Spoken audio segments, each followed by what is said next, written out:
My husband, Gian Paolo Lombardo, works for a factory which manufactures luxury travel luggage. We went for a vacation in California, but he spends most of his time with his phone. It's frustrating. No movies or meals goes without him being hunched over his phone. He really needs to go to rehab. Hi, I'm Rinnisae, the head of government bond trading division. I've seen stock market from all-time highs to recession levels. I hardly sleep at night and wake up several times to check the market status. I've been doing this for years, but I'm still excited to go to work. Here's Tony Cruz speaking. I am a managing director at Capital Alliance Partners and raises funds for the real estate investments. I often fly across the globe, Costa Rica, Hawaii, to prospective clients. Traveling more than 30,000 miles per year makes me often sleeping on planes and coping with jet lag. My girlfriend have a packed schedule too. It's hard to maintain this relationship.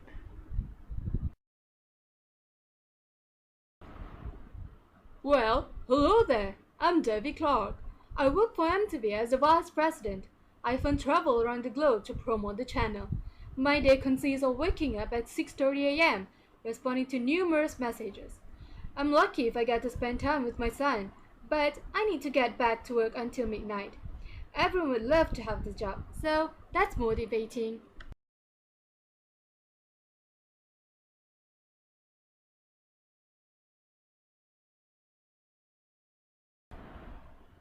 Looking at the scenes before, is it the characteristics of job or the personality of the individuals that make the jobs satisfying?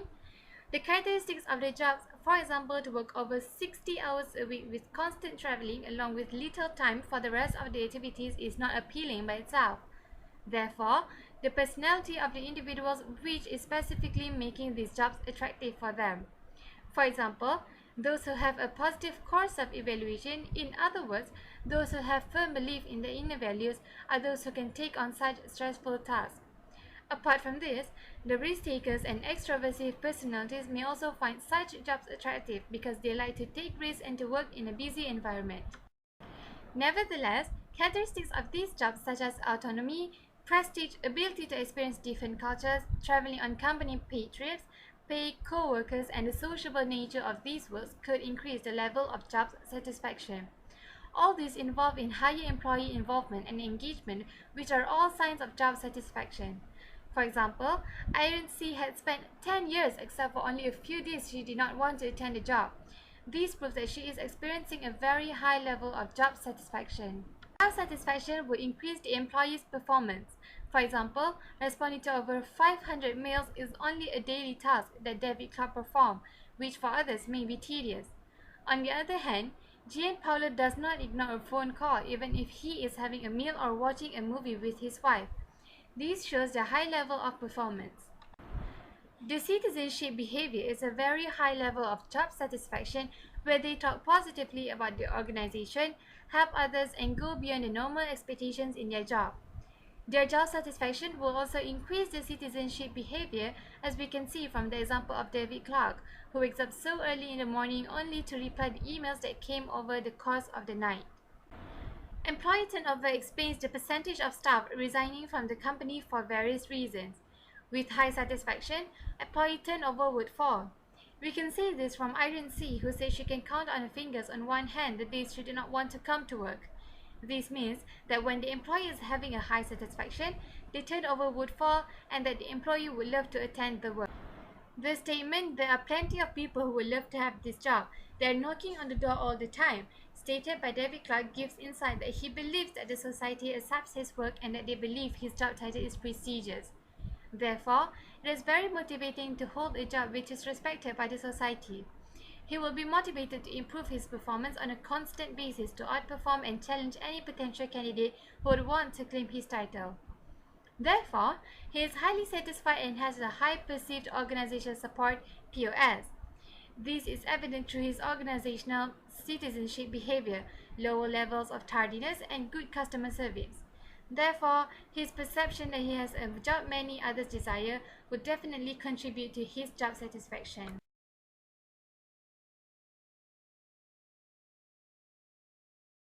Fatima is mid-level manager at a multinational foods company. She has consistently achieved her company's goal. She spends so much time monitoring her team's performance and answering team questions, but not on the creative projects that inspire her. Instead of quitting the job, she has decided to move towards job crafting. She's starting to use social media in marketing efforts. As a result, not only has her engagement in work increased, but she has also developed new ideas that are being recognized and advanced within the organization. It is common for employees to be unhappy with their job because they never choose their jobs for themselves. Some people do seek to maximize their utility, while others do not like change or have gotten old enough and get stuck once they are there. Some others are impatient. They take the job that landed first, coupled with fear in their heart that another might not materialize. Organizations neither do nor do not help people craft satisfying and motivating jobs.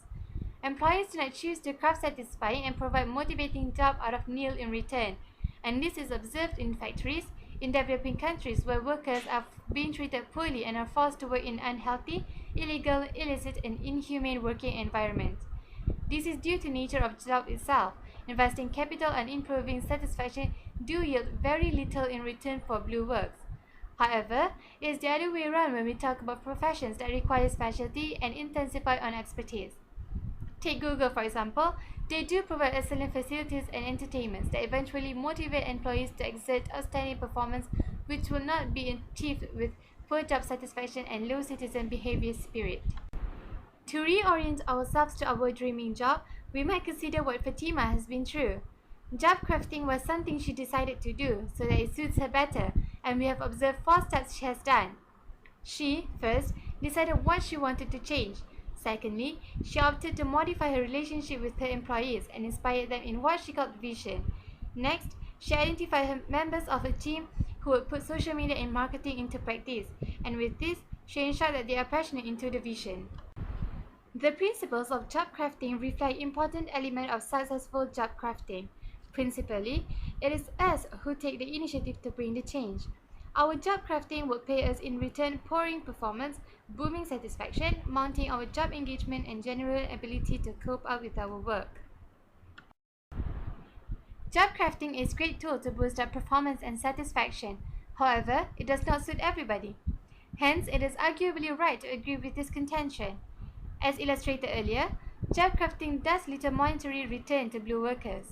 This negligible return in blue workers, such as cleaners and clerks, provides little incentive for managers to give higher flexibility that is enough for job crafting to kick in, and it is worse when it coupled with very low autonomy given to them. Nonetheless, professionals such as accountants and engineers do enjoy the biggest pie of job crafting activities. An attempt to change is always a challenging process, and it often comes with a barrier to surpass. Individuals tend to be lost in what they are passionate for and end up not knowing what to decide on. Identifying a goal such as running a social media marketing is a crucial stage, and one might identify it wrongly and will have to craft the job again. Moreover, individuals might be very reluctant to break the cycle of unhappy job due to fear of losing current job. However, this risk has to be encountered with sound planning and decision making. Talking about our intent for change with co-workers and select ones that most probably will help to contribute into its success is another stepping stone. In Fatima's inspirational story, for example, she communicated her ideas and visions with her team members and inspired them to put her vision into practice. A challenging door is being knocked by how one should communicate, who we should communicate, and how to identify the playing members. Telling our manager, for instance, about our intention for change without solid ground is a suicidal mission. Hence, it is important to answer these W and H questions before an attempt is made.